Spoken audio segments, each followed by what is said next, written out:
Masuk ke bagian selanjutnya terkait dengan pajak masukan bagi penggunaan SPT PPN.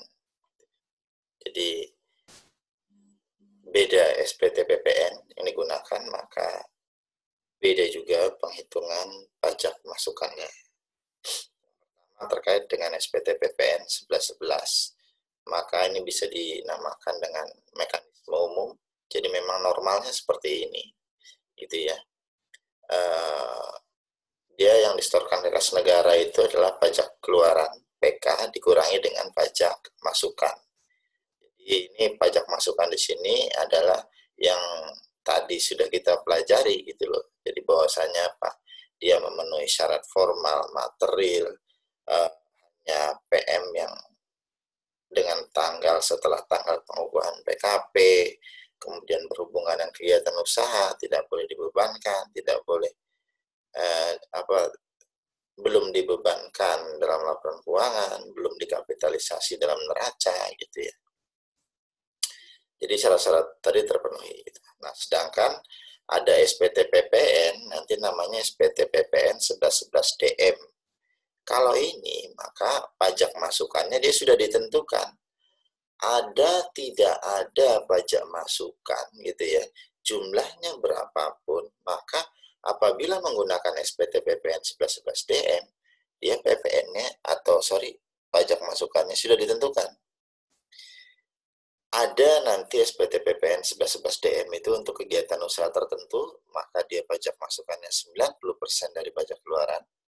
Kemudian ada SPT PPN 1111 DM itu untuk peredaran usaha tidak melebihi jumlah tertentu. Ini pajak masukannya adalah 70% dari pajak keluaran atas BKP barang, ditambahkan 60% atas pajak keluaran dari jasa kena pajak JKP. Kita bahas satu-satu terkait dengan SPT PPN 1111 DM. Kalau tadi kan terkait dengan SPT PPN 1111 biasa ya. Oke. Ini dasar hukumnya.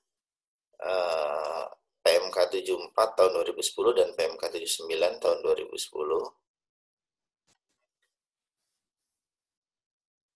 Yang pertama pilihannya di sini adalah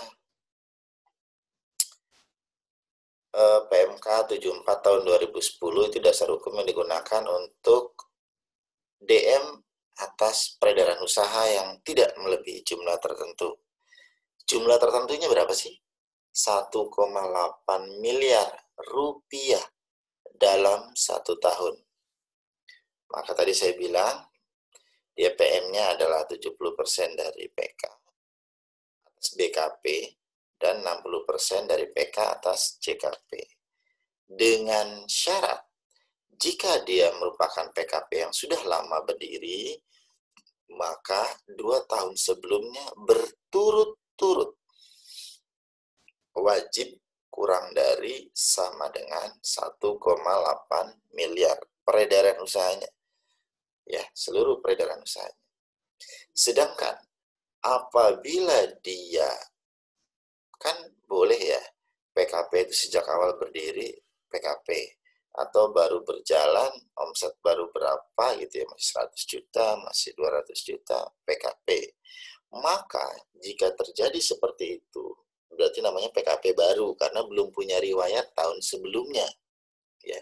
Jika belum punya riwayat tahun sebelumnya, maka sejak awal dia dikukuhkan sebagai PKP boleh menggunakan ketentuan DM ini ya, ketentuan PMK dalam 74 ini boleh. Terus bagaimana apabila dia sudah punya riwayat tapi belum 2 tahun dan juga belum baru? Misalkan contohnya Pak, baru 1 tahun. Kalau baru 1 tahun berdiri, maka berarti 1 tahun sebelumnya harus kurang dari sama dengan 1,8 miliar. Oke, kemudian terkait dengan yang pedoman bagi kegiatan usaha tertentu, itu dasar hukumnya di PMK 79 tahun 2010. Ini kegiatan usaha tertentunya yang diatur adalah penyerahan kendaraan bermotor bekas secara eceran. Jadi dia kan PM-nya 90% dari PK. Sedangkan yang Mas Perhiasan dicabut. Kenapa? Karena sudah pindah kan. Sudah pindah kemana? Ke DPP nilai lain yang sudah kita bahas. Nah, ini formulirnya jadi seperti ini. 1111 DM itu seperti ini. Simple banget.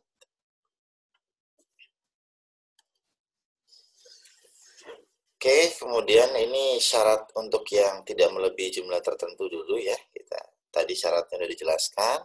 Atas omset 2 tahun sebelumnya, atau dia boleh bagi PKP baru. Dia wajib pindah ke mekanisme umum apabila ya dalam satu masa sudah lebih dari 1,8. Pengertian dalam satu masa di sini adalah sampai dengan. Jadi misalkan begini, Januari tahun buku 2019 dia lagi pakai mekanisme ini yang peredaran usahanya tidak melebihi jumlah tertentu. Dia mulainya dari Januari 2019. Ini harus mulai dari awal tahun buku ya.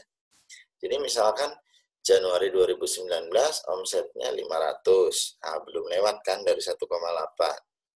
Februari 2019 omsetnya 700, baru 1,2 kan. Maret 2019 omsetnya 1 miliar, baru 2,2 ya kan. Kemudian April omsetnya misalkan 1,5 miliar, berarti baru 2,2 tambah 1,5 3,7, baru 3,7 ya kan. Kemudian bulan Mei 2019 omsetnya 2 miliar. 2 miliar tambah 3,7 berarti 5,7. Berarti di masa Mei 2019 dia sudah melebihi 1,8 miliar. Maka di masa Mei 2019-nya masih berlaku ketentuan ini. Di masa Juni 2019-nya tidak boleh menggunakan ini lagi. Berarti apa? Harus menggunakan mekanisme umum. Jadi di bulan Juni pajak keluaran dikurangi pajak masukan sebagaimana biasa. Dan pajak masukan atas faktur pajak yang tanggalnya Mei ke belakang tidak boleh dikreditkan di masa Juni. Gitu ya. Kenapa? Karena itu kan waktu Mei ke belakang sana pakainya mekanisme ini, peredaran usaha yang tidak melebihi jumlah tertentu.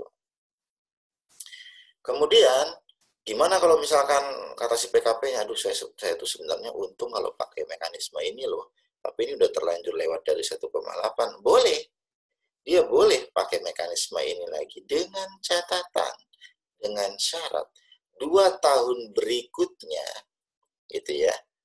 2 tahun berikutnya berarti kalau 2019 lewat, berarti 2 tahun berikutnya 2020, 2021, 2 tahun berturut-turut ini tidak boleh lebih dari 1,8.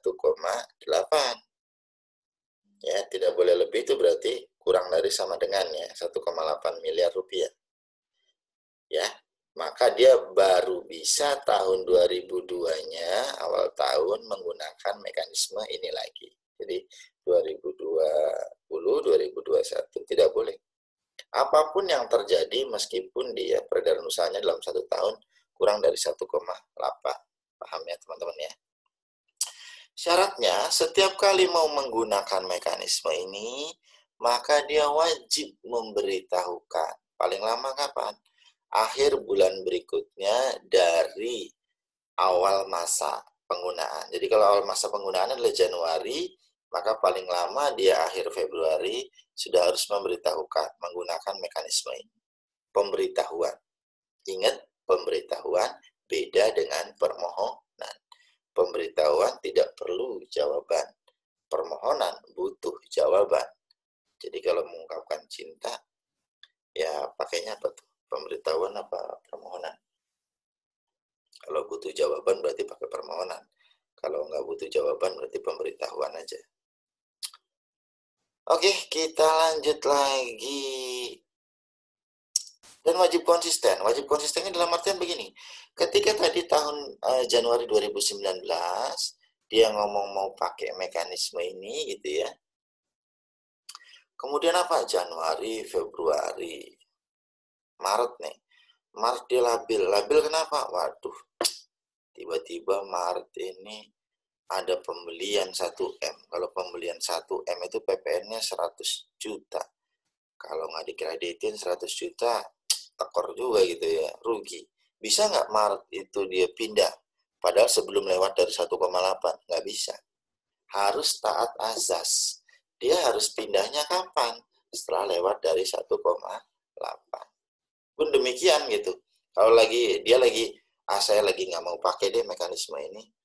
Januari, Februari nggak pakai. Tapi apa? Nggak ada PM, nggak ada PM. Maret nggak ada PM. April, aduh, boleh nggak ya pakai ini? Nggak bisa. Kenapa? Karena ini harus mulai dari awal masa, awal tahun buku. Ya, nggak bisa di tengah-tengah tahun buku gitu. Oke, paham ya teman-teman ya? Oke, jadi perhitungannya nanti akan seperti ini. Persentase PM akan mengikuti dari PK-nya. PK menentukan berapa PM-nya. Jadi kalau PK-nya JKP, maka PM-nya 60% dari PK. Kalau PK-nya atas BKP, maka menentukan PM-nya 70% dari PK. Gitu ya. Sehingga PPN yang disetor ke kas negara bisa jadi 4% dari DPP kalau misalkan dia JKP semua. Kalau dia BKP semua, maka 3% dari DPP. Tapi ini bukan berarti tarif PPN menjadi 4% atau 3%. Tarif PPN-nya tetap 10% dari DPP. Memungutnya tetap faktur pajak misalkan apa? Kode 01. Mungutnya 10%, bukan 4%. Jadi mungutnya 10%, yang disetorkan kas negaranya 4%. Berarti apa? Ada saving 6%. Nah, kalau dia jualannya BKP, dia memungut ke si pembelinya adalah 10%, dia setor kas negaranya seolah-olah 3%. Berarti ada saving 7%. Kenapa? Ini gunanya adalah untuk merangsang si pengusaha kecil yang omsetnya masih di bawah 1,8. Supaya apa? Supaya dia mau menjadi PKP. Karena kalau misalkan dia nggak PKP gitu ya, ibarat kata DJP itu sebenarnya susah untuk mendapatkan data mereka. Jadi UMKM itu tingkat tax evasion-nya itu, penggelapan pajaknya itu paling tinggi. Kenapa? Karena misalkan begini ya, ada misalkan nih PTA jual barang ke orang pribadi, ya. Misalkan dia non PKP, PTA jual barang ke PTB.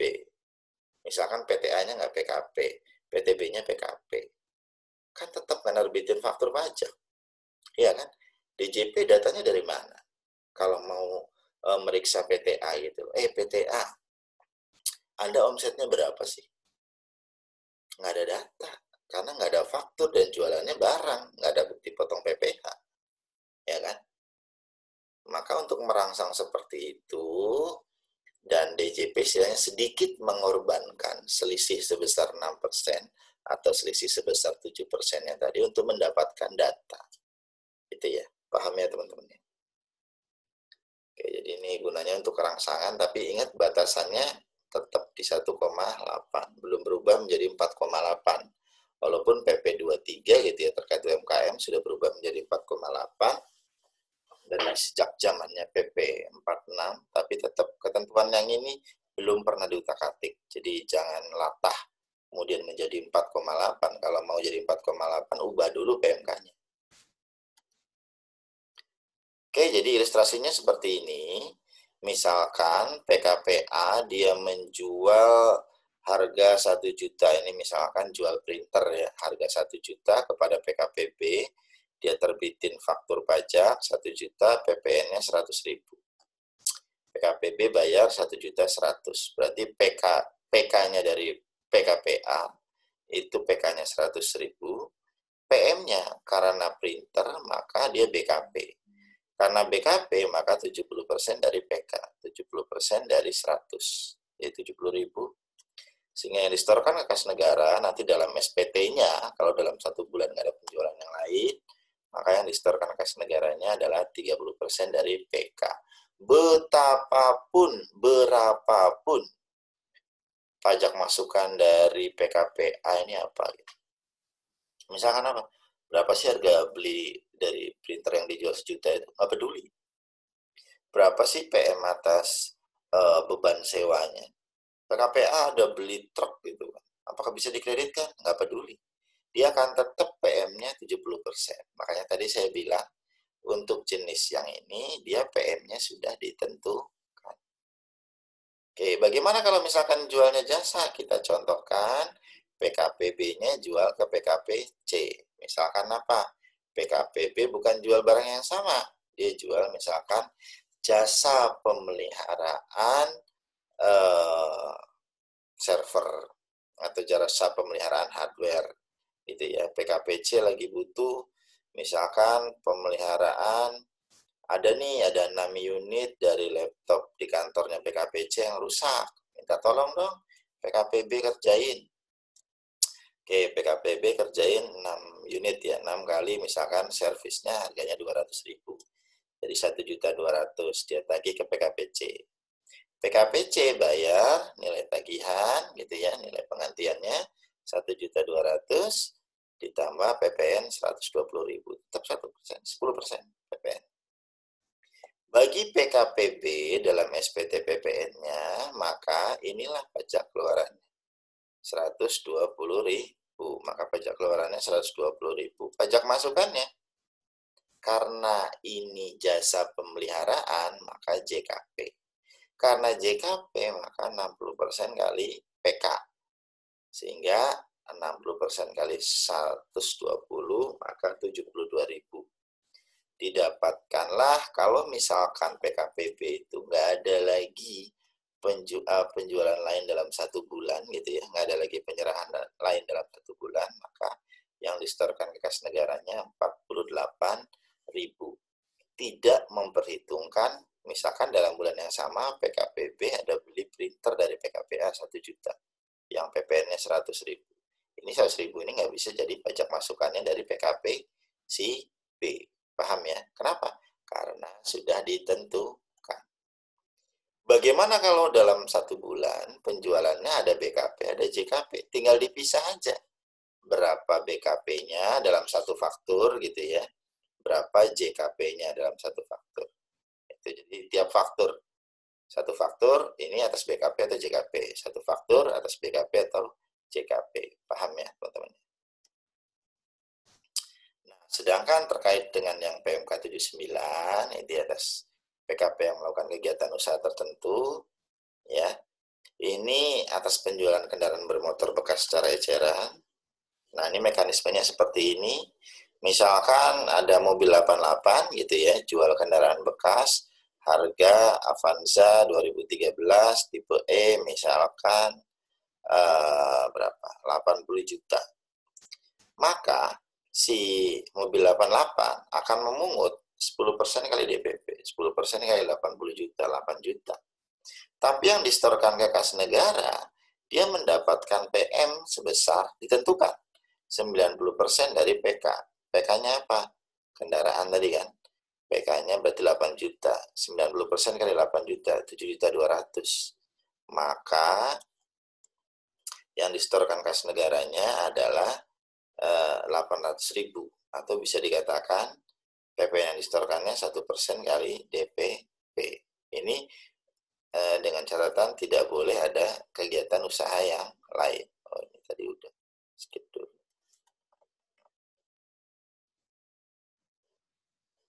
Oh, ini atas kendaraan 120.000. Salah ini, misalkan 120 juta gitu ya. Bentar. Oh, ini ada yang salah. Nanti dibetulkan aja ya. Contohnya misalkan 120 juta, ini 12 juta, ini 10.800.000, jadi store-nya 1.200.000. Perhiasan udah nggak ada, udah masuk di nilai lain. Nah, kalau misalkan PKP yang usahanya umum, dia bisa memanfaatkan fasilitas peredaran usaha tidak melebihi jumlah tertentu, sifatnya pilihan. Kalau yang ini adalah sifatnya wajib. Ketika usaha satu-satunya itu adalah penjualan kendaraan bermotor bekas secara eceran, maka dia wajib menggunakan ini. Oke, kemudian apabila ada pajak masukan, maka tidak boleh dibebankan dan tidak boleh dikreditkan. Ada retur bagaimana PPN penyerahan BKP atau JKP yang diretur akan mengurangi PPN yang terutang. Nah, ini bedanya kalau bisa saya sarikan gitu ya. Peredaran usaha yang tidak melebihi jumlah tertentu sifatnya adalah pilihan, sedangkan kegiatan usaha tertentu sifatnya adalah wajib. Peredaran usaha tidak melebihi jumlah tertentu sifatnya itu kegiatan usahanya nggak dibatasin, ya bebas. Kalau kegiatan usaha tertentu, maka kegiatan usahanya dibatasin. Dia wajib hanya untuk yang penjualan kendaraan bermotor bekas secara eceran. Omset untuk peredaran usaha tidak melebihi jumlah tertentu, ada batasan kurang dari sama dengan 1,8 miliar. Kalau yang kegiatan usaha tertentu tidak ada batasan. Mau omsetnya kayak mobil 88, misalkan omsetnya 20 triliun. Silahkan, nggak apa-apa. Dan dia malah wajib jika memang satu-satunya usaha cuma itu. Kemudian wajib beralih ke mekanisme normal atau mekanisme umum di mana PK dikurangi PM jika dalam suatu masa lebih dari 1,8 M. Ini maksudnya satu masa itu sampai dengan suatu masa gitu ya, yang tadi saya contohin. Nah, kemudian dia atau 2 tahun berturut-turut tidak lebih dari, tidak kurang dari 1,8 miliar.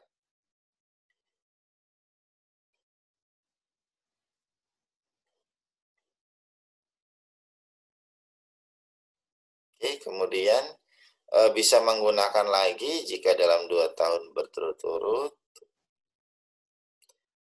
itu dia 2 tahun berturut-turut dia kurang dari sama dengan 1,8 miliar.